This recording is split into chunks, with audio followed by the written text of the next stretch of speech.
అందరికీ స్వతంత్ర దినోత్సవ శుభాకాంక్షలు. బ్రిటిష్ బానిస సంఖ్యలు తెంచి స్వేచ్ఛావాయువులు పీల్చుకునే ఈరోజు మనందరికీ పర్వదినం. మన దేశ అస్తిత్వాన్ని, ఆత్మగౌరవాన్ని మువ్వన్నెల జెండాగా సగర్వంగా ఎగరేసిన ఈరోజు దేశ చరిత్రలో సువర్ణ అక్షరాలతో లిఖించదగ్గ రోజు. ఈరోజు మనం అనుభవిస్తున్న స్వేచ్ఛ, స్వాతంత్రం ఎందరో మహనీయుల త్యాగ ఫలం, సుదీర్ఘ పోరాట ఫలితం, అనేక ప్రాణ త్యాగాలు, అనేక జీవిత త్యాగాల ఫలితం ఈ స్వాతంత్రం. ఎందరో మహామౌల త్యాగాల వెలకట్టలేని బహుమతి ఈ స్వాతంత్రం. అటువంటి మహనీయులందరికీ శిరస్సు వంచి వినమ్రంగా నమస్కరిస్తున్నాను. వారి త్యాగాలను స్మరిస్తూ తెలంగాణ రాష్ట్ర ప్రజల తరఫున వారందరికీ కృతజ్ఞతలు తెలియజేస్తున్నాను. పోరాటం అంటే ఘర్షణ, యుద్ధం, హింస. కానీ ప్రపంచ చరిత్రలోనే ఆయుధం లేని యుద్ధాన్ని మన స్వతంత్ర పోరాటం, అహింసనే ఆయుధంగా మలిచి చేసిన మహాసంగ్రామం మన స్వతంత్ర సంగ్రామం. అహింస అనే ఆయుధంతో ఇంత గొప్ప విజయాన్ని సాధించవచ్చు అని రుజువు చేసి ప్రపంచానికి సరికొత్త యుద్ధ తంత్రాన్ని చూపించిన దేశం మనది. ఆ ఘనత, ఆ కీర్తి జాతిపిత మహాత్మా గాంధీకి దక్కుతుంది. ఈ సందర్భంగా ఆ మహనీయుడి దార్శనికతకు శిరస్సు వంచి నమస్కరిస్తున్నాను. ఈ దేశానికి స్వతంత్రం సాధించడంలో గమ్యం చేరినట్టు కాదు. అప్పుడప్పుడే పురుడు పోసుకున్న ప్రజాస్వామ్య దేశం ఒకవైపు సవలాక్ష సమస్యలు, మరోవైపు దేశ విభజన గాయాలు, ఇంకోవైపు దేశ గుండెలపై సంస్థానాల కుప్పట్లు. ఈ పరిస్థితిలో ప్రజాస్వామ్య దేశంగా భారత్ నిలకుదొక్కుకోవడానికి బలమైన పునాదులు వేసి ఆధునిక భారతావనిగా అవతరించడానికి అవసరమైన ప్రణాళికలు రచించి కార్యాచరణ ప్రకటించి సగర్వంగా, సమున్నతంగా ఈ దేశాన్ని నిలబెట్టాల్సిన బృహత్తర బాధ్యత నాటి కాంగ్రెస్ పార్టీ నాయకత్వ భుజాలపై ఉండింది. అజాగ్రత్తగా ఉన్న, అలసత్వం వహించిన, రాజనీతి లోపించిన, దూరదృష్టి కొరవడిన నేడు మనం ఉన్న ఈ భారతదేశం ఒక కలగానే మిగిలిపోయేది. శతాబ్దాల దోపిడీ, అణిచివేతల తరువాత స్వతంత్రానంతరం 1947లో అధికారం చేపట్టే నాటికి అంతా శూన్యం. చేతులు కాళ్ళు కూడదీసుకొని ఒక్కొక్క వ్యవస్థను ఏర్పాటు చేసుకొని పారదర్శక ప్రజాస్వామ్య పాలన అందించాల్సిన బాధ్యత నాటి నాయకత్వంపై పడింది. తొలి ప్రధాని పండిట్ జవహర్లాల్ నెహ్రూ వంటి గొప్ప మానవత్వవాది దార్శనికుడి కారణంగా భారతదేశం ఈనాడు ఒక వైభవోపేత వైజ్ఞానిక దేశంగా, పారిశ్రామిక శక్తిగా ఎదగగలిగింది అని చెప్పక తప్పదు. పంచవర్ష ప్రణాళికలు రచించి ఈ దేశానికి వ్యవసాయ, పారిశ్రామిక అభివృద్ధి అన్నవి రెండు కళ్ళు అని నమ్మి ఆ దిశగా తొలి అడుగులు వేయించిన దార్శనికుడు పండిట్ నెహ్రూ గారు. ఆయన ప్రారంభించిన సాగునీటి ప్రాజెక్టులను మనం ఈరోజు ఆధునిక దేవాలయాలుగా పిలుచుకుంటున్నాం. ఈ దేశంలో కోట్లాది ఎకరాలు పంటలతో పచ్చ తోరణాన్ని కట్టుకుంటున్నాయి అంటే దానికి కారణం నెహ్రూ ప్రారంభించిన సాగునీటి ప్రాజెక్టులే. మన రాష్ట్రంలో నాగార్జున సాగర్, శ్రీశైలం, బాక్రానంగల్, శ్రీరామ్ సాగర్ లాంటి ప్రాజెక్టులు నెహ్రూ ప్రారంభిస్తే ఆ తర్వాత వాటిని పూర్తి చేసి కోట్లాది మంది రైతుల పొలాలకు సాగు జలాల పారించిన గొప్ప చరిత్ర స్వర్గీయ శ్రీమతి ఇందిరాగాంధీకి దక్కుతుంది. అంతేకాదు పారిశ్రామికంగా BHEL, ECIL, IDPL, మిదాని వంటి ఎన్నో ప్రభుత్వ రంగ సంస్థలు ఆ స్వర్ణయుగంలో నెలకొల్పబడినాయే. హరిత విప్లవం, శ్వేత విప్లవం, నీల విప్లవం వంటి వంటి కార్యక్రమాలను చేపట్టి అన్ని రంగాల సమగ్రాభివృద్ధికి కృషి చేసిన ఘనత నాటి ప్రభుత్వాలది. బడా పారిశ్రామికవేత్తలకు మాత్రమే తెలిసిన బ్యాంకింగ్ వ్యవస్థను జాతీయీకరణతో గ్రామీణ ప్రజల చెంతకు చేర్చిన ఘనత, ప్రతి పౌరుడికి బ్యాంకును అందుబాటులోకి తెచ్చిన గొప్పతనం ఆనాటి దార్శనికుల వల్లనే జరిగింది. 1947 వరకు ఆహార ధాన్యాలను దిగుమతి చేసుకుంటున్న దేశం భారతదేశం. ఈనాడు ప్రపంచంలో ఆహార ధాన్యాలను అత్యధికంగా ఉత్పత్తి చేస్తున్న దేశాలలో ఒకటిగా ఎదగడానికి కారణం స్వర్గీయ లాల్ బహదూర్ శాస్త్రి, ఇందిరాగాంధీ ప్రవేశపెట్టిన హరిత విప్లవమే. ఇందిరాగాంధీ ప్రవేశపెట్టిన 20 సూత్రాల ఆర్థిక కార్యక్రమం ప్రజల సామాజిక ఆర్థిక పునరుజ్జీవనానికి గీటురాయిగా మారింది. స్వర్గీయ రాజీవ్ గాంధీ ప్రధానిగా దేశం టెలికమ్యూనికేషన్స్ రంగంలో విప్లవాత్మక మార్పులకు నాంది పలికారు. అంతరిక్ష అణుశక్తి కార్యక్రమాల్లో స్వదేశీ పరిజ్ఞాన్ని వినియోగించి అతి కొద్ది దేశాల సరసన భారతదేశం ఆనాడే నిలపగలిగారు.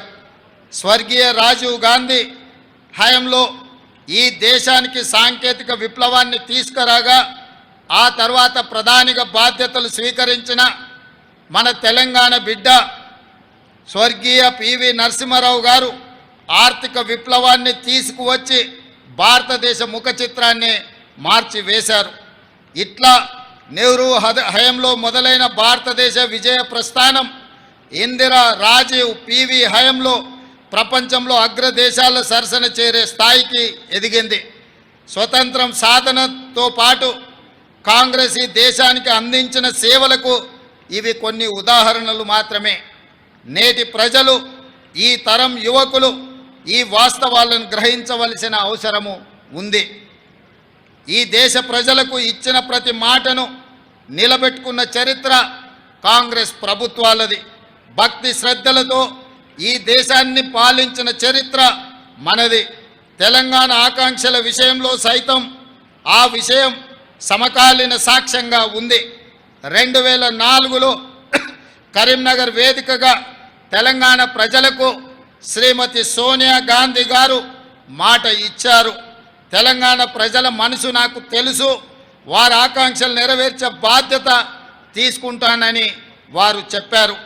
జూన్ 2, 2014 తెలంగాణ రాష్ట్ర ఆవిర్భావంతో ఆమె మాట ఇస్తే అది శిలాశాసనం అన్న విషయం మరోసారి రుజువైంది. మా సిద్ధాంతం గాంధీ సిద్ధాంతం, మా వాదం గాంధేయ వాదం. మహాత్ముడి దృష్టిలో స్వతంత్రం అంటే కేవలం రాజకీయ విమోచన మాత్రమే కాదు, ఆర్థిక, సామాజిక, సాంస్కృతిక పునరుజ్జీవనం.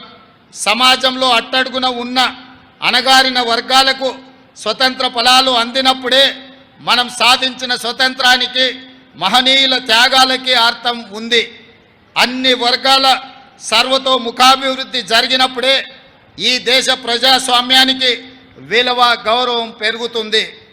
4 కోట్ల ప్రజల ఆకాంక్ష, యువత బలిదానాలు, విద్యార్థుల పోరాటాల ఫలితంగా సాధించుకున్న తెలంగాణ రాష్ట్రంలో దశాబ్ద కాలం తర్వాత నిజమైన ప్రజాపాలన మొదలైంది. నాటి బ్రిటిష్ దాస్య శృంఖలాల నుండి దేశం ఏ విధంగా అయితే విముక్తి చెందిందో అదే స్ఫూర్తితో, అదే పోరాట పటిమతో అంతిమ పోరాటం చేసి డిసెంబర్ 3, 2023న స్వేచ్ఛ స్వాతంత్రాన్ని పొందాం. ఇప్పుడు రాష్ట్రంలో ప్రజల చేత, ప్రజల కొరకు ప్రజలు ఎన్నుకున్న ప్రజాప్రభుత్వం కొలువై ఉంది. తొలిసారి రాష్ట్రంలో ప్రజాస్వామ్యబద్ధ పాలన జరుగుతూ ఉంది. గడిచిన 10 ఏళ్లుగా తెలంగాణ కోల్పోయిన స్వేచ్ఛను పునరుద్ధరించడమే మా ప్రభుత్వం తొలి ప్రాధాన్యతగా భావించాం. భౌతికంగా కంచెలు తొలగించడమే కాదు, మానసిక బానిసత్వ సంఖ్యలు తెంచేశాం. భౌతికంగా పాలకులు తప్పు చేస్తే నిలదీసే స్వేచ్ఛ ఈరోజు తెలంగాణలో ఉంది. పరిపాలనలో లోటుపాట్లు ఉంటే సూచనలు, సలహాలు స్వీకరించే సౌలభ్యం కల్పించాం. ప్రతి నిర్ణయంలో ప్రజాహితాన్ని చూస్తున్నాం. లోతైన సమీక్షలతో మంచి చెడులను విశ్లేషించి మెజారిటీ వర్గాల ప్రయోజనాలే ప్రామాణికంగా పాలన చేస్తున్నాం. ఇంతటి వ్యవస్థలో లోటుపాట్లు ఉండవచ్చు. మా నిర్ణయాలలో తప్పు జరిగితే సరిదిద్దుకుంటున్నాం. ఎవరైనా తప్పుడు ఆరోపణలు చేసినప్పటికీ సంవయనం పాటిస్తున్నాం. ఇది ప్రజాస్వామ్యం అన్న స్ఫూర్తితో పాలన చేస్తున్నాం. ఎన్నికల సందర్భంలోనే చెప్పాం, మేము అధికారంలో వస్తే రాష్ట్రంలో 7వ గ్యారెంటీగా ప్రజాస్వామ్యాన్ని పునరుద్ధరిస్తామన్నాం. ఈరోజు అక్షరాల అది చేసి చూపిస్తున్నాం. ఇచ్చిన మాట ప్రకారం ప్రజాపాలన సాగిస్తున్నాం. ప్రజలందరికీ సామాజిక న్యాయం, సమాన అవకాశాలు కల్పించాలన్నది మా ప్రభుత్వం యొక్క లక్ష్యం. రాష్ట్ర ఆవిర్భావానికి దశాబ్ద కాలం పూర్తయిన సందర్భంగా ఇటీవలనే దశాబ్ది వేడుకలను ఘనంగా జరుపుకున్నాం. ఈ ఉత్సవాల సందర్భంగా అమరుల ఆశయాలు, ప్రజల ఆకాంక్షలు నెరవేర్చే దిశగా సాంస్కృతిక పునరుజ్జీవనం, ఆర్థిక పునరుజ్జీవనానికి సంబంధించి ప్రభుత్వం కీలక నిర్ణయాలు తీసుకుంది. తెలంగాణ సాధించుకొని దశాబ్ద కాలమైన రాష్ట్ర గీతం లేని పరిస్థితి మొన్నటి వరకు ఉన్నది. ప్రముఖ ప్రజాకవి అందరిశ్రీ రాసిన జయ జయ హే తెలంగాణ గీతాన్ని రాష్ట్ర గీతంగా ప్రకటించి ఆ లోటును భర్తీ చేశాం. తద్వారా సాంస్కృతిక పునరుజ్జీవనానికి నాంది పలికాం.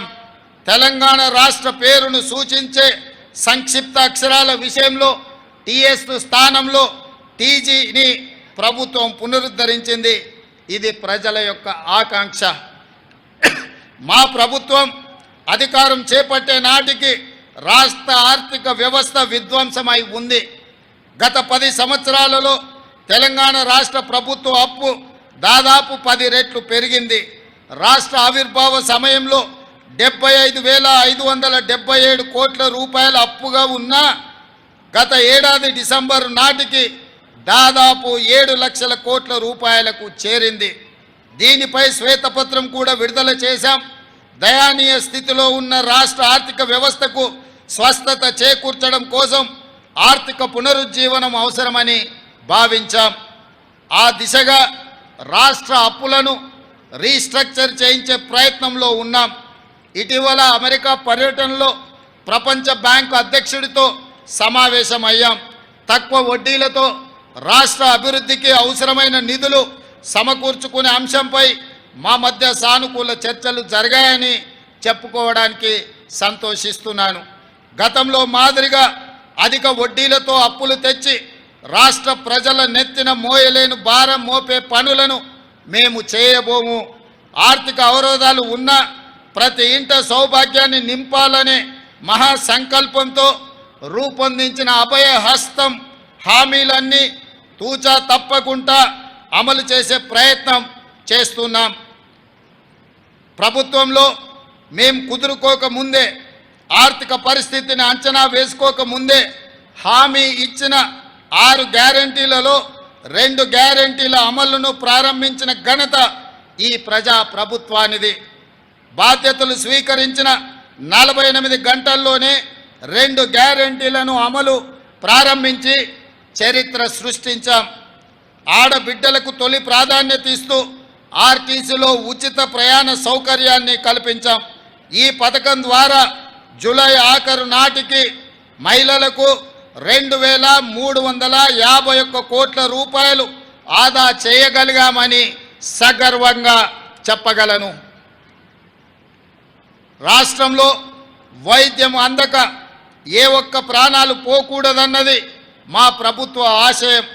ఈ రాష్ట్రంలో నిరుపేదల సైతం కార్పొరేట్ ఆసుపత్రికి వెళ్ళి ఖరీదైన వైద్యాన్ని పొందాలన్న లక్ష్యంతో ప్రజా ప్రభుత్వం అధికారంలోకి రాగానే ఆరోగ్యశ్రీకి పూర్వ వైభవాన్ని తెచ్చే ప్రయత్నం మేము చేశాము. గతంలో కాంగ్రెస్ ప్రభుత్వమే ఈ పథకాన్ని ప్రవేశపెట్టింది. దీనిని మరింత పటిష్టంగా అమలు పరిచేందుకు ఆరోగ్యశ్రీ కింద ఉచితంగా అందించే వైద్య చికిత్సల పరిమితిని 5 లక్షల నుండి 10 లక్షల రూపాయలకు పెంచాం. కొత్తగా 163 చికిత్సలను ఈ పథకంలో చేర్చాం.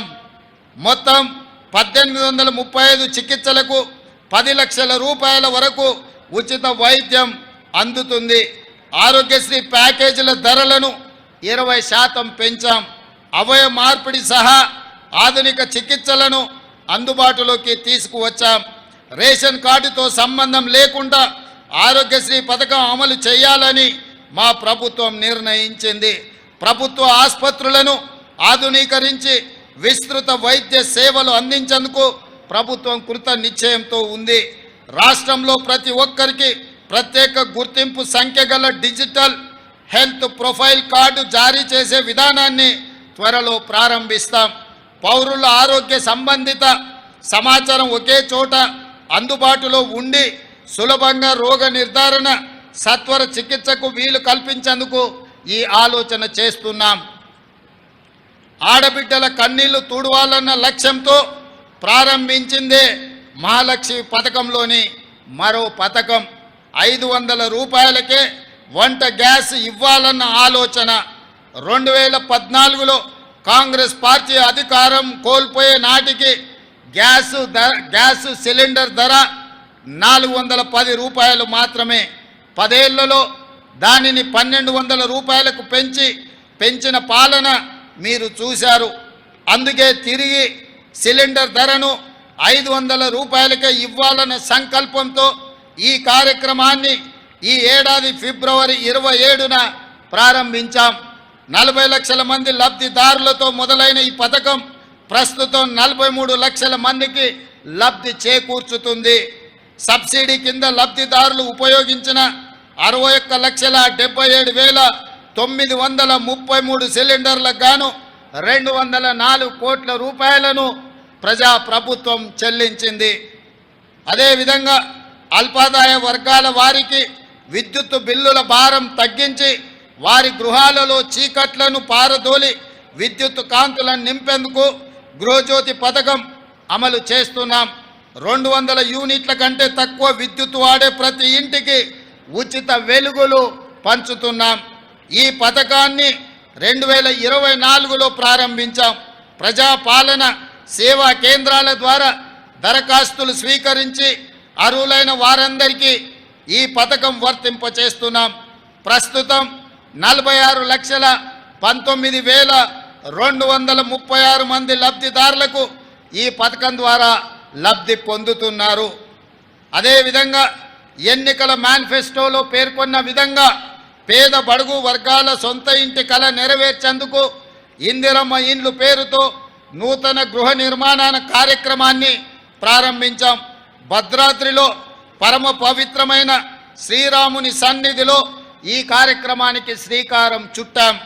ఈ పథకం ద్వారా ప్రతి నియోజకవర్గంలో కనీసం 3,500 ఇళ్ల చొప్పున ఈ ఆర్థిక సంవత్సరంలో 4,50,000 ఇళ్ల నిర్మాణం లక్ష్యంగా పెట్టుకున్నాం.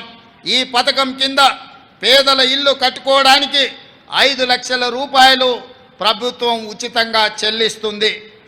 అదేవిధంగా మిత్రులారా, మా ప్రభుత్వ ఎజెండాలో వ్యవసాయ రంగం అత్యంత ప్రాధాన్యత అంశంగా ఉంది.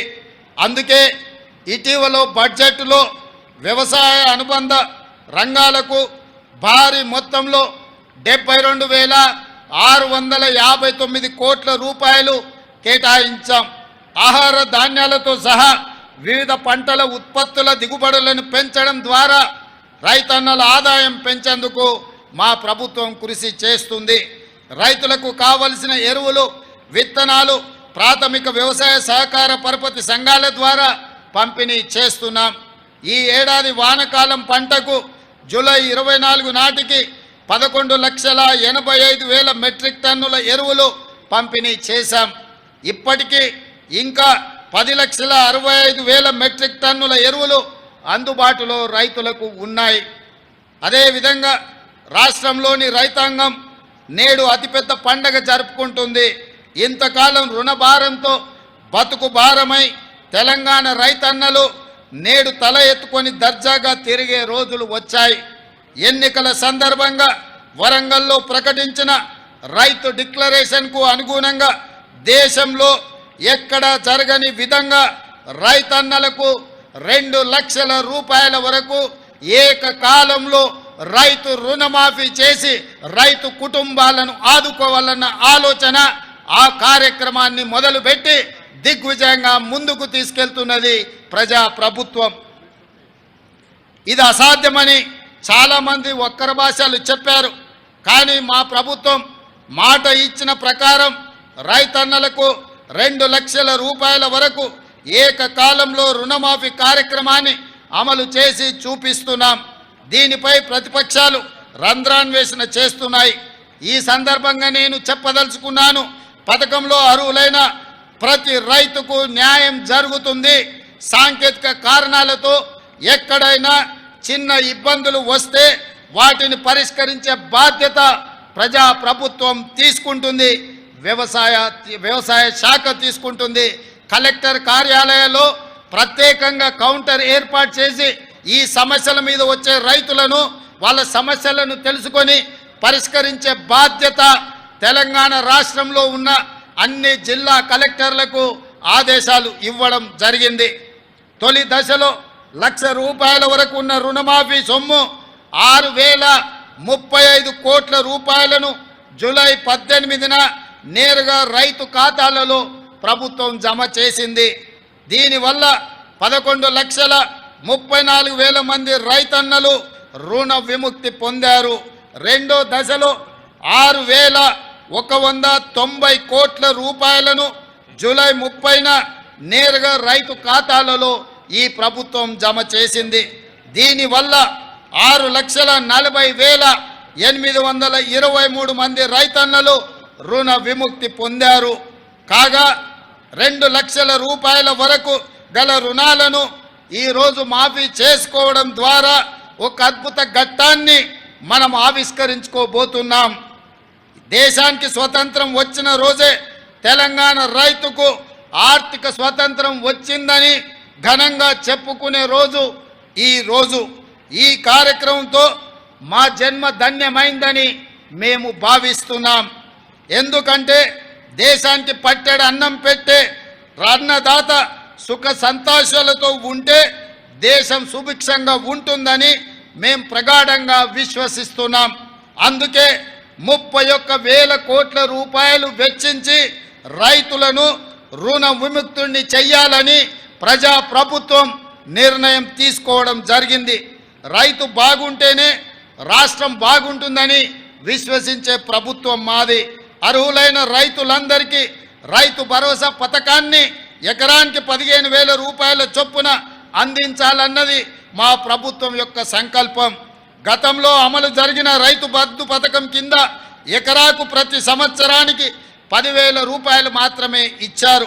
అది కూడా అనర్హులకు, సాగులో లేని భూమి యజమానులకు, రియల్ ఎస్టేట్ వ్యాపారులకు కూడా లబ్ధి చేశారు. దీనివల్ల ప్రభుత్వ ధనం దుర్వినియోగం కావడమే తప్ప రైతు ప్రయోజనాలు నెరవేరలేదు. మా ప్రభుత్వం రైతు భరోసా పథకాన్ని సక్రమంగా అమలు చేయాలన్న లక్ష్యంతో విధి విధానాలను రూపొందిస్తుంది. దీనికోసం ప్రభుత్వం మంత్రివర్గ ఉపసంఘాన్ని నియమించింది. ఈ ఉపసంఘం రాష్ట్ర వ్యాప్తంగా పర్యటించి రైతులు, రైతు కూలీ సంఘాలు, అదేవిధంగా మేధావుల నుంచి అభిప్రాయాలను సేకరించింది. వాటిని పరిగణలోకి తీసుకొని విధి విధానాలు రూపొందించి త్వరలో రైతు భరోసా పథకాన్ని ప్రారంభించుకోబోతున్నామని తెలియజేయడానికి నేను చాలా సంతోషిస్తున్నాను. మన రాష్ట్రంలో వరి సాగు చాలా విస్తీర్ణంగా జరుగుతుంది. కానీ పండిన పంటకు సరైన గిట్టుబాటు ధర రాక రైతన్నలు తీవ్రంగా నష్టపోతున్నారు. రాష్ట్రంలో సన్న రకం వరి ధాన్యం సాగును ప్రోత్సహించేందుకు క్వింటాలకు 500 రూపాయల బోనస్ చెల్లించాలని నిర్ణయించాం. దీనికి 33 రకాల వరి ధాన్యాలను గుర్తించాం. రైతులకు గిట్టుబాటు ధరను కల్పిస్తూ కొనుగోలు కేంద్రాల ద్వారా ధాన్యం కొనుగోలు చేస్తున్నాం. రైతు సౌకర్యార్థం మొన్నటి రబీ సీజన్లో ధాన్యం సేకరణ కేంద్రాలను సంఖ్య 7,178కి పెంచాం. రైతుల నుంచి కొనుగోలు చేసిన ధాన్యానికి 48 గంటల్లోనే చెల్లింపులు చేస్తూ వస్తున్నాం. వ్యవసాయానికి 24 గంటల ఉచిత విద్యుత్తును అందిస్తున్నాం. నకిలీ విత్తనాల అక్రమార్కులపై మా ప్రభుత్వం ఉక్కు పాదంతో అణిచివేస్తుంది.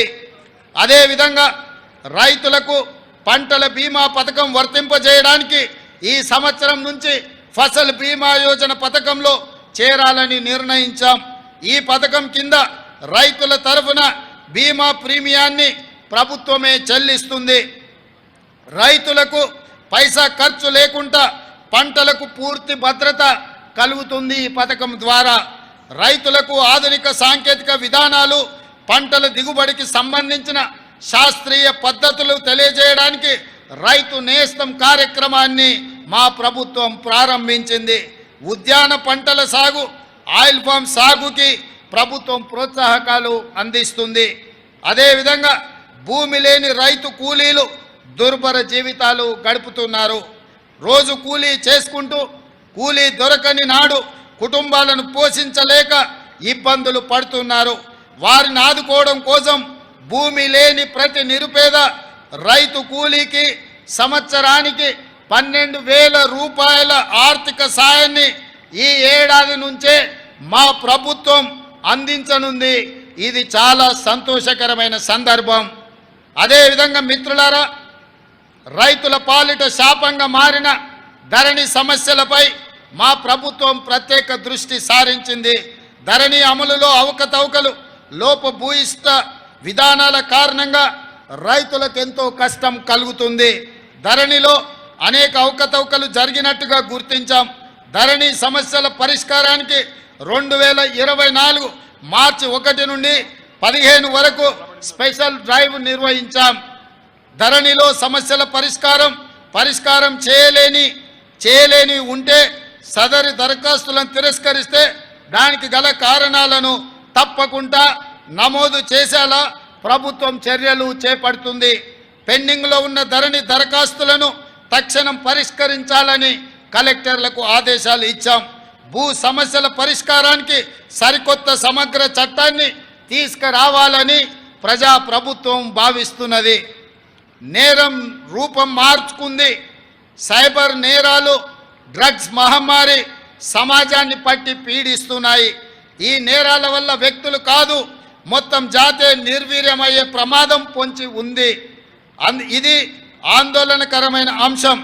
మన పిల్లల భవిష్యత్తుకు సంబంధించిన విషయం. అందుకే రాష్ట్రంలో డ్రగ్స్ మాట కనపడకూడదని కఠినమైన నిర్ణయాలను మా ప్రభుత్వం తీసుకుంటున్నది. డ్రగ్స్ నివారణకు జీరో టాలరెన్స్ పద్ధతిని మా ప్రభుత్వం అనుసరిస్తున్నది. తెలంగాణ మాదక ద్రవ్య నిరోధక సంస్థ TG-NAP బలోపేతం చేశాం. సైబర్ మోసాలు, నేరాల బారిన పడిన వారికి సత్వర సహాయం అందించేందుకు 1930 పేరుతో 24 గంటలు పనిచేసే కాల్ సెంటర్ని ఏర్పాటు చేశాం. రాష్ట్రంలో విద్యా వ్యవస్థను మెరుగుపరచడానికి త్వరలో విద్యా కమిషన్ను ఏర్పాటు చేయాలని మా ప్రభుత్వం నిర్ణయించింది. అంగన్వాడీలను ప్రీ ప్రైమరీ స్కూల్స్గా మార్చబోతున్నాం. ప్రాథమిక పాఠశాలలు మొదలు విశ్వవిద్యాలయాల వరకు నాణ్యమైన విద్యా బోధన, నైపుణ్య శిక్షణ, ఉపాధి కల్పనకు ఒక మిషన్ మోడ్లో పని చేయాలని మా ప్రభుత్వం నిర్ణయించింది. పాఠశాలలు తెరిచిన రోజే పిల్లలందరికీ యూనిఫారాలు, పాఠ్య పుస్తకాలను అందజేశాం. అమ్మ ఆదర్శ పాఠశాలల ద్వారా మౌలిక వసతులు కల్పిస్తున్నాం. 65 ప్రభుత్వ ITIలను టాటా సంస్థ సహకారంతో నైపుణ్య కేంద్రాలుగా మారుస్తున్నాం. SC, ST, BC మైనారిటీ విద్యార్థుల కోసం ప్రతి నియోజకవర్గంలో ఒకే ఆవరణలో 20 నుంచి 25 ఎకరాల స్థలంలో ఇంటిగ్రేటెడ్ మోడల్ స్కూళ్లను నిర్మించబోతున్నాం. ఇది SC, ST, BC మైనారిటీ విద్యార్థుల జీవితాలలో వెలుగు నింపబోతుంది. వాళ్ళకు ఉజ్వల భవిష్యత్తును రాష్ట్ర ప్రభుత్వం ఇవ్వబోతుందన్న విషయాన్ని సగర్వంగా తెలంగాణ ప్రజలకు నేను తెలియజెప్పదలుచుకున్నాను. ఇటీవలనే మిత్రులారా, బేగర్ కంచె బేగర్ కంచె ముచ్చర్ల దగ్గర రంగారెడ్డి జిల్లాలో యంగ్ ఇండియా స్కిల్స్ యూనివర్సిటీకి శంకుస్థాపన చేసుకున్నాం. తెలంగాణ విద్యా రంగంలో ఇదొక విప్లవాత్మక మలుపు కాబోతుంది. మన పిల్లల కొలువులకు ఇది ఒక వేదికగా మారబోతుంది. సరికొత్త నైపుణ్యాలతో ఉపాధికి గ్యారెంటీ ఇవ్వబోతుంది.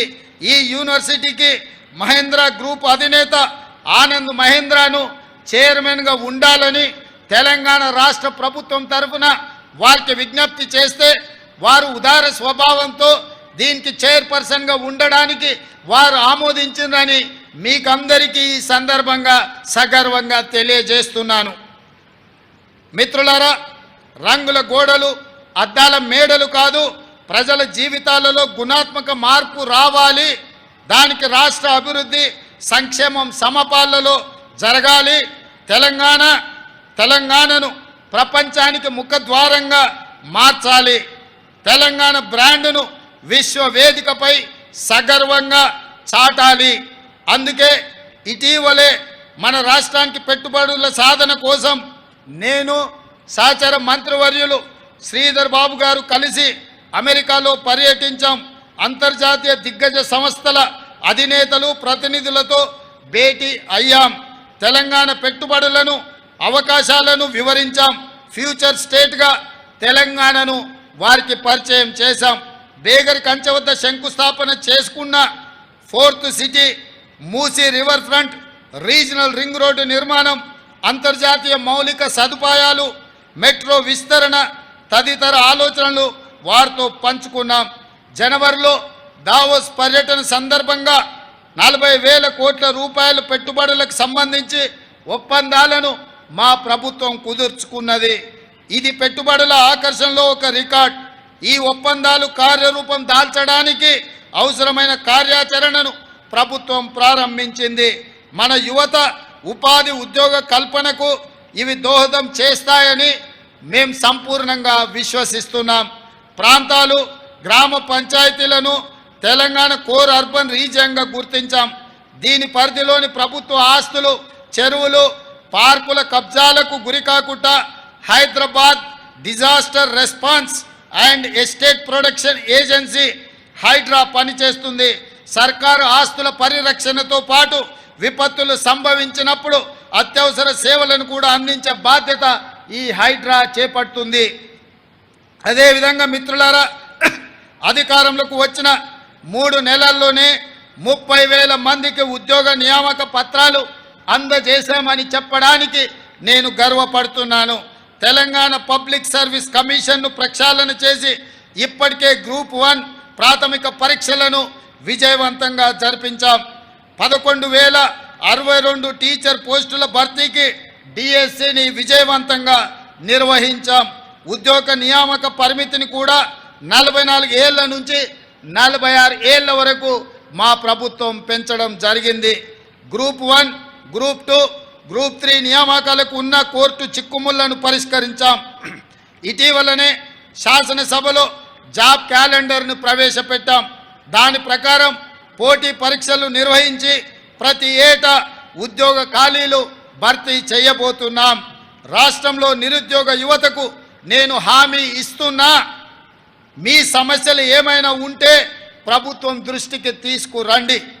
వాటిని పరిష్కరించే బాధ్యత మేము తీసుకుంటాం.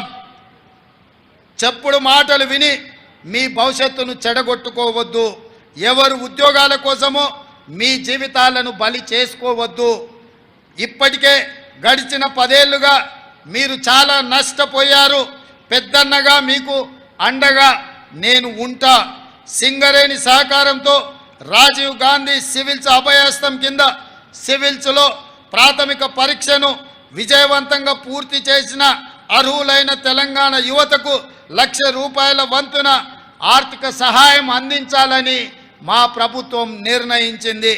మిత్రులారా, రాష్ట్రంలో 63 లక్షల మంది మహిళలను వ్యాపార పారిశ్రామికవేత్తలుగా తీర్చిదిద్దే లక్ష్యంతో రాష్ట్ర ప్రభుత్వం ఇందిరా మహిళా శక్తి పథకానికి రూపకల్పన చేసింది. స్త్రీ నిధి ఏర్పాటు, బ్యాంకులతో అనుసంధానం ద్వారా మహిళలకు ₹1,00,000 కోట్ల ఆర్థిక సహాయాన్ని అందించాలని లక్ష్యంగా పెట్టుకున్నాం. మహిళలకు ఆసక్తి ఉన్న రంగాలలో వృత్తి నైపుణ్య శిక్షణ ఇప్పించి బ్రాండింగ్ మార్కెటింగ్లో మెలకువలు నేర్పించే సౌకర్యాలు కల్పిస్తున్నాం. ఇందిరా మహిళా శక్తి పథకంలో భాగంగా రుణ బీమా పథకాన్ని కూడా గత మార్చి నుంచి అమలు చేస్తున్నాం. ఈ పథకం కింద సభ్యురాలు ఎవరైనా మరణించినప్పుడు ఆమె పేరున ఉన్న రుణాన్ని గరిష్టంగా 2 లక్షల రూపాయల వరకు మాఫీ చేయడం జరుగుతుంది.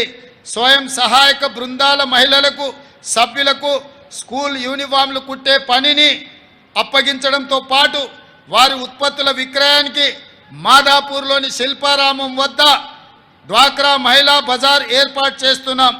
ఇందిరా జీవిత బీమా పథకం ద్వారా స్వయం సహాయక సంఘాలలో దాదాపుగా 63,86,000 మంది మహిళా సభ్యులకు జీవిత బీమా సౌకర్యాన్ని కల్పిస్తున్నాం.